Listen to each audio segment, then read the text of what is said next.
Assalamualaikum warahmatullahi wabarakatuh. Perkenalkan, saya perwakilan dari kelas 11-1 akan menceritakan sebuah kisah dengan judul Perjalanan Cahaya Malam.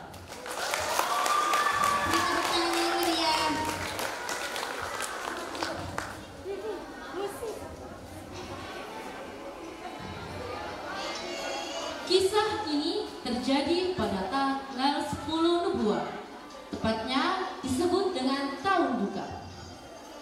Penyebab peristiwa ini ialah pada saat itu Rasulullah ditinggal wafat oleh dua orang yang paling disayang dalam waktu yang berdekatan, yakni istri beliau bernama Siti Khadijah dan pamannya bernama Abu Thalib.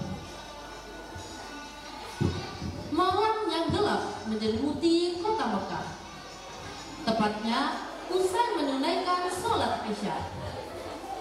Ketika Rasulullah SAW berada di dalam keheningan di dekat Ka'bah, tanpa disangka malam itu menjadi awal dari perjalanan luar biasa yang kelak dikenal oleh seluruh umat manusia, yakni Isra dan Mi'raj.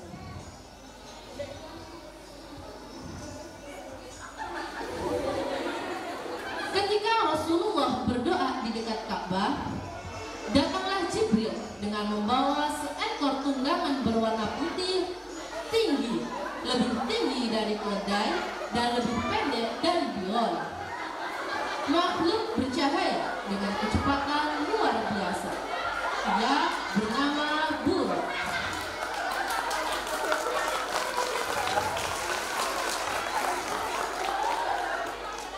Jibril berkata, "Wahai Rasulullah, engkau akan melakukan perjalanan agung. Naiklah ke punggung Buraq." Rasulullah pun naik ke atas Buraq dan perjalanan menuju Baitul Maqdis dimulai. Langit malam menjadi saksi atas kecepatan Buraq melewati padang pasir dan gunung-gunung. Sesampainya di Masjidil Aqsa, Rasulullah bertemu dengan para nabi terdahulu, termasuk Nabi Ibrahim, Musa, dan Isa. Jibril mengarahkan Rasulullah untuk memimpin sholat berjamaah. "Wahai Rasulullah, sholatlah bersama para nabi. Engkau adalah pemimpin umat manusia." Rasulullah memimpin sholat dengan penuh kekhusyukan, diiringi dengan rasa hormat dari para nabi lainnya. Setelah melaksanakan sholat, para nabi berbicara kepada Rasulullah. Nabi Ibrahim berkata, "Wahai Muhammad, engkau adalah penutup para nabi."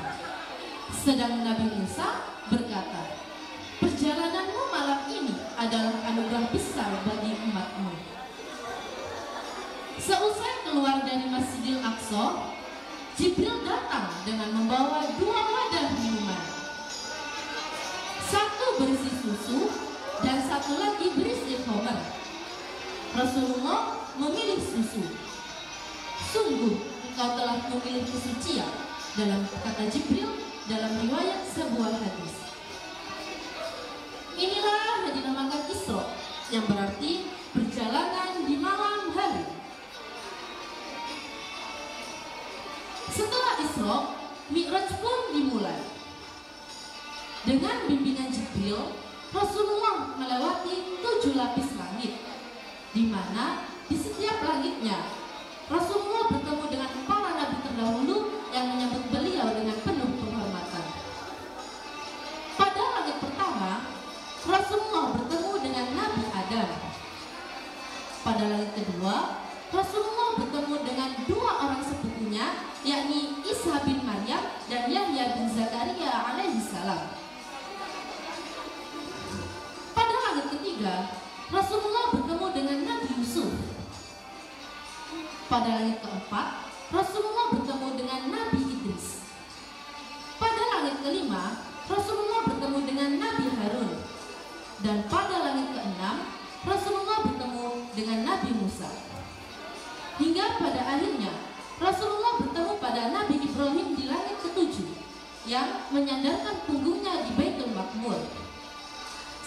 harinya 70.000 malaikat masuk ke dalamnya dan tidak kembali lagi sesudahnya. Semua nabi menyambut beliau dan mendoakan kebaikan untuknya. Akhirnya tibalah Rasulullah di Sidratul Muntaha, sebuah tempat penuh cahaya dan keindahan yang tak terlukiskan. Lebar daun-daunnya seperti telinga gajah dan besar buah-buahnya seperti tempayan besar. Dijelaskan dalam sebuah hadis bahwa Rasulullah pergi ke dalam Sidratul Muntaha seorang diri, dikarenakan Jibril tidak bisa masuk ke dalam Sidratul Muntaha yang penuh kesucian. Ada juga riwayat yang menceritakan bahwa Jibril berkata, jika ia memaksakan masuk ke dalam Sidratul Muntaha, maka ia akan terbakar dan hanya Rasulullah yang bisa masuk ke dalamnya. Akhirnya Rasulullah masuk ke dalam Sidratul Muntaha dan terkejut bahwa di dalamnya terdapat beribu-ribu orang, yang mana orang-orang tersebut adalah orang-orang yang memuliakan bulan Rajab. Di Sidratul Muntaha, Rasulullah menerima wahyu tentang kewajiban sholat untuk umat Islam. Perintah ini menjadi hadiah agung dari perjalanan itu, yang mana pada awalnya Allah memerintahkan sholat sebanyak 50 kali, berkurang berangsur-angsur hingga hanya menjadi 5 kali dalam sehari. Setelah menerima wahyu dan menyaksikan keagungan Allah, Rasulullah kembali ke Mekah. Pagi harinya, beliau menceritakan peristiwa tersebut kepada kaum Quraisy. Namun, kaum Quraisy tidak mempercayai berita tersebut, karena mana mungkin perjalanan sepanjang itu hanya dilalui dengan waktu yang sangat singkat, yakni semalam. Hanya Abu Bakar yang mempercayai berita tersebut. Hingga 1 bulan kemudian, kafilah dari Madinah menuju Mekah, mereka mengatakan bahwa mereka menyaksikan kehadiran Rasulullah di Madinah. Dari sinilah kaum Quraisy mulai mempercayai berita adanya Isra dan Mi'raj. Meski banyak yang meragukan, peristiwa Isra dan Mi'raj mengajarkan kita untuk selalu percaya pada kekuasaan Allah dan keteguhan iman Rasulullah. Hingga kini, kisah ini menjadi inspirasi bagi seluruh umat untuk selalu mendekatkan diri kepadanya. Peristiwa Isra dan Mi'raj mengajarkan kita untuk selalu percaya pada kekuasaan Allah, mengingat pentingnya sholat dan menjadikan Rasulullah sebagai suri tauladan dalam hidup kita. Malam itu, Rasulullah datang dengan membawa cahaya iman yang menerangi hati umat manusia hingga akhir zaman. Sekian dari kami. Assalamualaikum warahmatullahi wabarakatuh.